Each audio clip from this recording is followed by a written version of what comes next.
राजकुमारी जी, तीर का विष तो बहुत ही तेज है। मैंने ही विष में डुबाकर ये तीर चलाया है।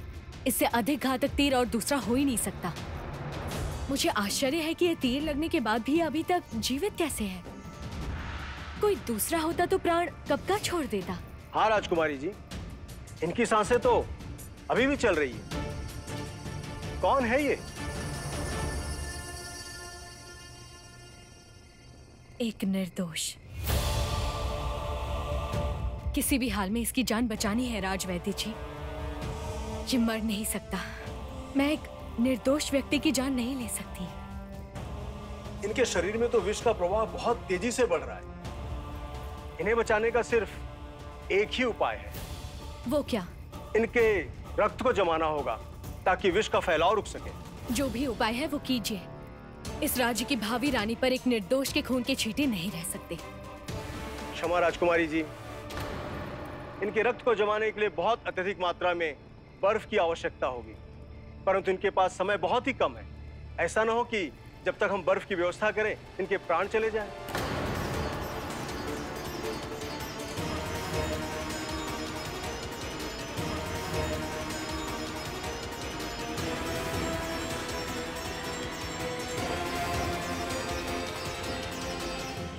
आप सब जाएं यहाँ से। मुझे इस घायल सैनिक के साथ अकेला छोड़ दीजिए। लेकिन राजकुमारी जी, ये मेरा आदेश है। जैसे आपकी आज्ञा।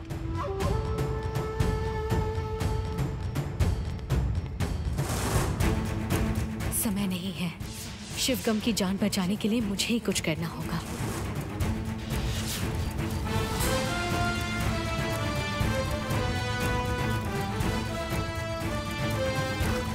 तुम्हारा अस्तित्व, तुम्हारी मूल शक्ति है जल, और जल के सही रूप का उपयोग कर सकती हो तुम। अपने मन की शक्ति से तुम जल को उबलता गर्म या जमी हुई बर्फ बना सकती हो।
क्या हो रहा है आचार्य? ये कैसा अपशकुन है?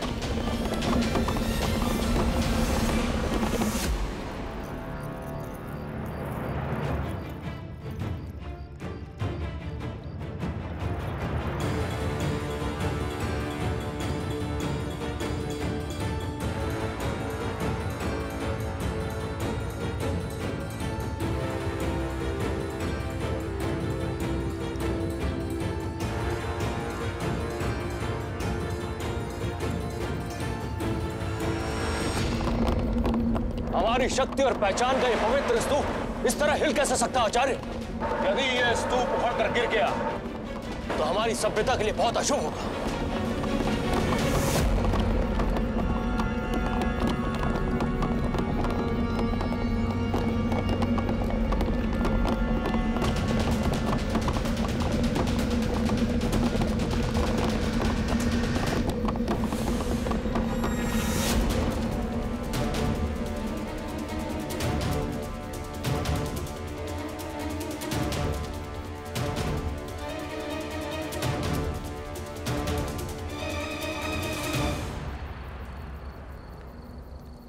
कुछ तो बताइए इंद्रमित्र, इसका क्या कारण है? क्या कोई प्रलय आने वाला है? नहीं, किंतु ये किसी घोर संकट का संकेत है। संकट? कैसा संकट? हमारे इस अमरावती नगर पर कोई बहुत बड़ा संकट आने वाला है, किंतु मैं जब तक यहाँ हूँ हमारे इस अमरावती नगर को कुछ नहीं होने दूंगा। मेरे यहाँ होते हुए हमारा ये अमरावती नगर पूर्णतया सुरक्षित है। हमारे लिए क्या आदेश? हम क्या कर सकते हैं? आप लोग जाइए यहाँ से, मुझे एकांत चाहिए। मैं देखता हूँ कि इसका क्या कारण है।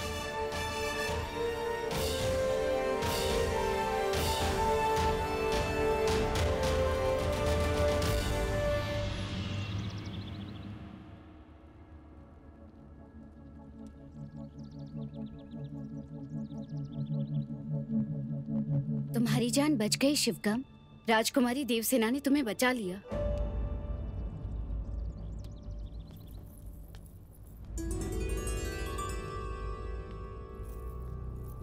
तुम जा सकती हो। ये क्या हो गया?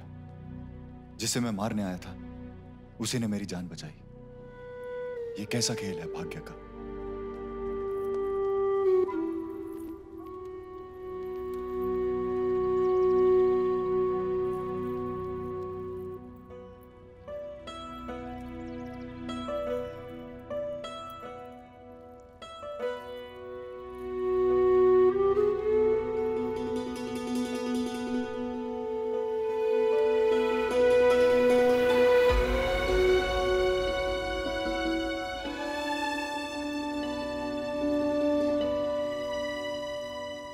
आपने मेरी जान क्यों बचाई? आपने तीर गलती से तो नहीं चलाया था? मुझ पे संदेह हुआ था ना? हाँ, मुझे संदेह हुआ था कि तुम मुझे और मेरे परिवार को नष्ट करने आए हो। यही सोचकर मैंने तुम पर तीर चलाया शिवगम। फिर पता चला कि तुम मेरे दुश्मन नहीं, कोई और है। अजीब बात है। मैंने सुना था महारानी और राजकुमारी केवल जान लेना जानते हैं। गलत सोचते हैं लोग। एक रानी या राजकुमारी अपनी प्रजा की जान नहीं ले सकती।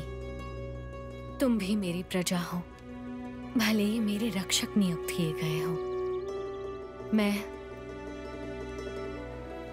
अपनी प्रजा की रक्षक हूं।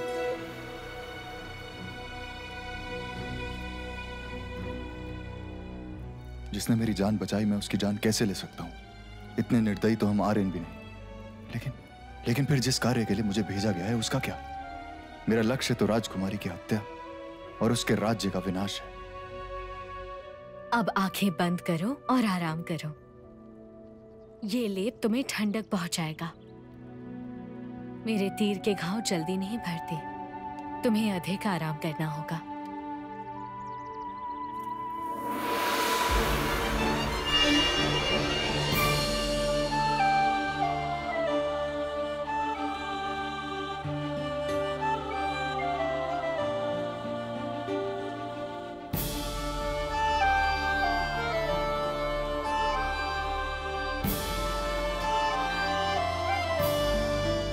क्या कर रहे हो शिवगम?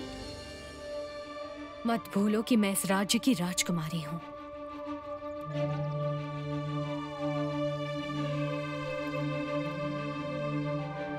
आपको रोकने का मतलब तो केवल एक ही है। आपके हाथ पे भी तो घाव है। और अभी अभी आप ही ने कहा कि आपके तीर के घाव जल्दी नहीं भरते।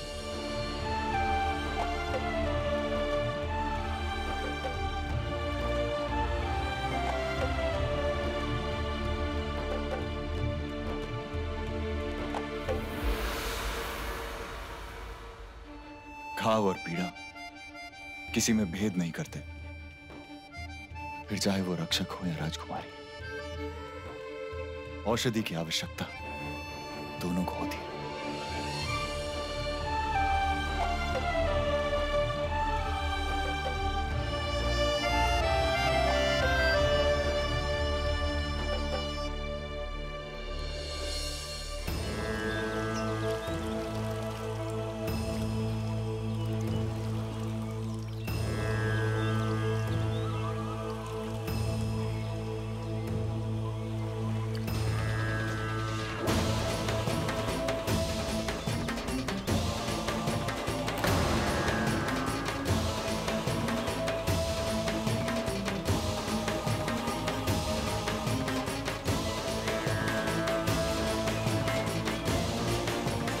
ये जलदेव क्या कर रहा है? मैंने इसे वर्षों तक प्रशिक्षण दिया, शत्रु का विनाश करने के योग्य बनाया, शत्रु को हराने के लिए, उसका विनाश करने के लिए नर्मदा के उस पार भेजा, किंतु ये शत्रु से प्रभावित हो, उसकी ओर आकर्षित हो रहा है। वर्षों पूर्व हाहुमा ने मेरे पूर्वजों को श्राप दिया था कि एक द्रविड़ कन्या संपूर्ण आर्यवर्त का विनाश करेगी, किंतु मैं इंद्रमित्र ये कदापि नहीं होने दूंगा, कभी नहीं, कभी नहीं।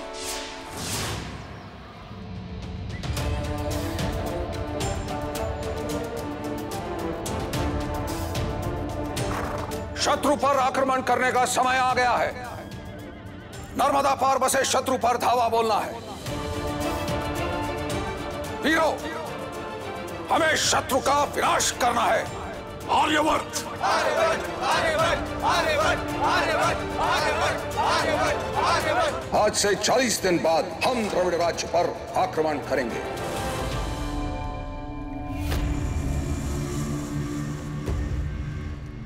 गुरुजी, मैं क्या करूं गुरुजी, आप बताइए। आपने कहा था समय आने पर बताएंगे, लेकिन दिन ब दिन देवसेना और भी शक्तिशाली होती जा रही है।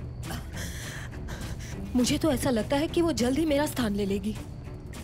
मैं उसका सर्वनाश कैसे करूं? वो समय अभी आया नहीं है, 40 दिन है। अभी 40 दिन बाकी है संहार में। संहार? कैसा संहार? किसका संहार? आर्य तुम्हारे राज्य पर आक्रमण करने की तैयारी कर रहे हैं। ये क्या कह रहे हैं आप? तब तो अवश्य मुझे कुछ करना होगा। जो तंत्र विद्या मैंने तुम्हें सिखाई है उसका प्रयोग करो।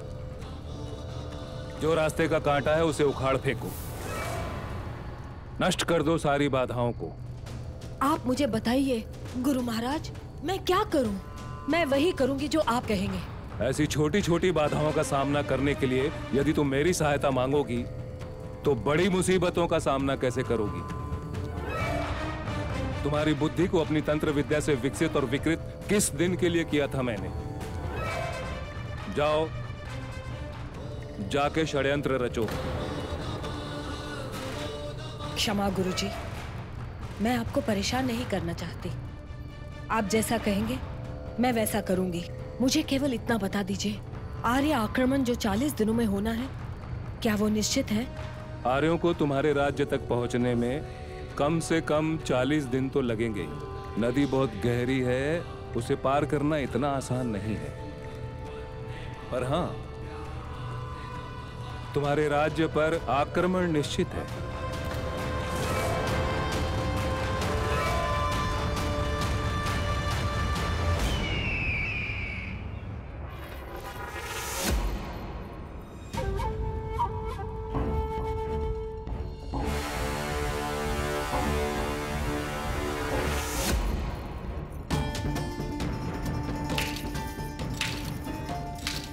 वाह महिषा, वाह, बधाई हो।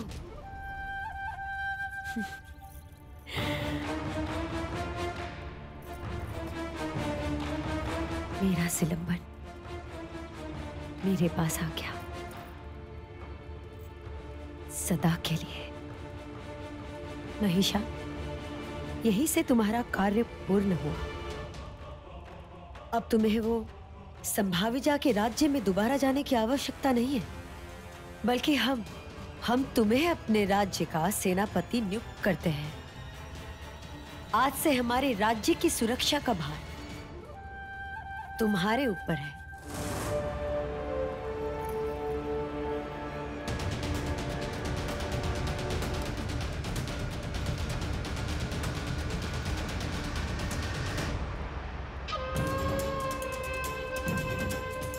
महिषा, तुम एक अद्भुत नक्षत्र में पैदा हुए हो। ऐसे नक्षत्र में पैदा हुआ मनुष्य ना ही वो केवल शक्तिशाली होता है, बल्कि बड़ी आसानी से किसी भी राज्य का शासक बन सकता है, और प्रकृति भी उसकी इस कार्य में सहायता करती है। लेकिन उसके लिए तुम्हें महारानी संभाविजा के राज्य की भावी रानी देवसेना को मारना होगा। क्योंकि वो भी तुम्हारी तरह इसी नक्षत्र में पैदा हुई है और उसके पूरे परिवार को नष्ट करना होगा। तभी तुम उस सिंहासन के पहले राजा बन सकते हो। और इसीलिए मैंने रानी सियाला को माध्यम बनाया राजकुमारी देवसेना तक पहुंचने के लिए।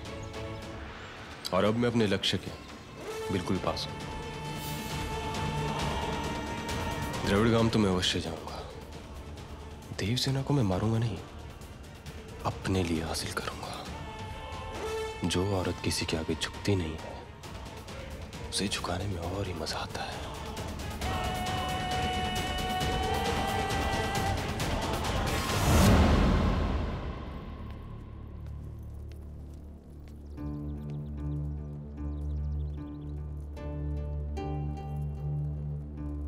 मुझे क्षमा कीजिए दीदी। किस लिए मेखला? मैंने आप पर संदेह किया, मैंने आपको गलत समझा और आपने अपनी जान संकट में डालकर शिवगम की जान बचाई। वो निर्दोष है, इसीलिए उसकी जान बचाना मेरा कर्तव्य था। मैं भी निर्दोष हूँ दीदी।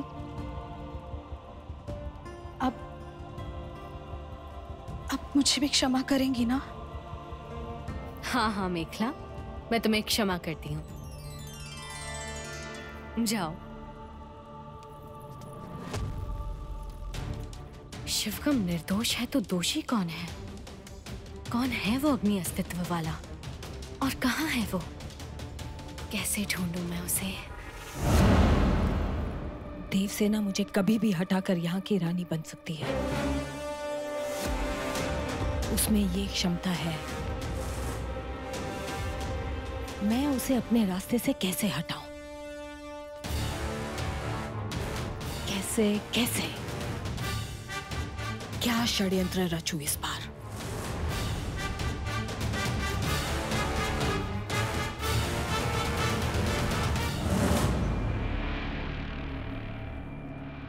आचार्य इंद्रमित्र ने मुझे आदेश दिया है और मुझे उस आदेश का पालन करना है। मुझे उस अग्नि रूप वाले इंसान की सहायता करनी होगी, लेकिन सबसे पहले मुझे उस इंसान को ढूंढना होगा, उसका पता लगाना होगा। दोनों आक्रमण के समय सभी उपस्थित थे, सिवाय महिषा के। जब महल में आग लगी तब भी, और जब पिताजी का अपहरण हुआ तब भी। तो क्या वो महिषा ही है, वो अग्नि अस्तित्व वाला व्यक्ति?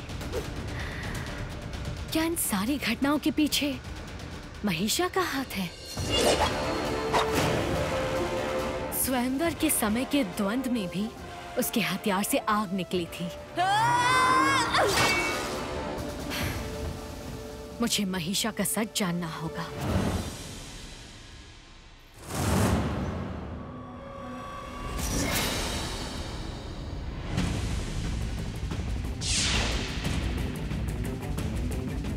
उस दिन वो अंगूठी जब मैंने उठाई थी तो मुझे ऐसा लगा था जैसे कोई बहुत ही गर्म चीज उठा ली, और मेरे हाथ में आने से पहले वो महिषा के हाथ में थी।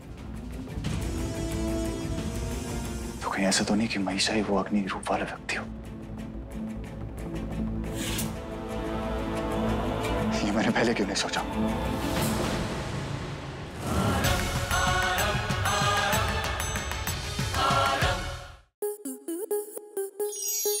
स्टार प्लस के ऐसे ही और बेहतरीन लम्हे देखने के लिए सब्सक्राइब करें हमारे YouTube चैनल को।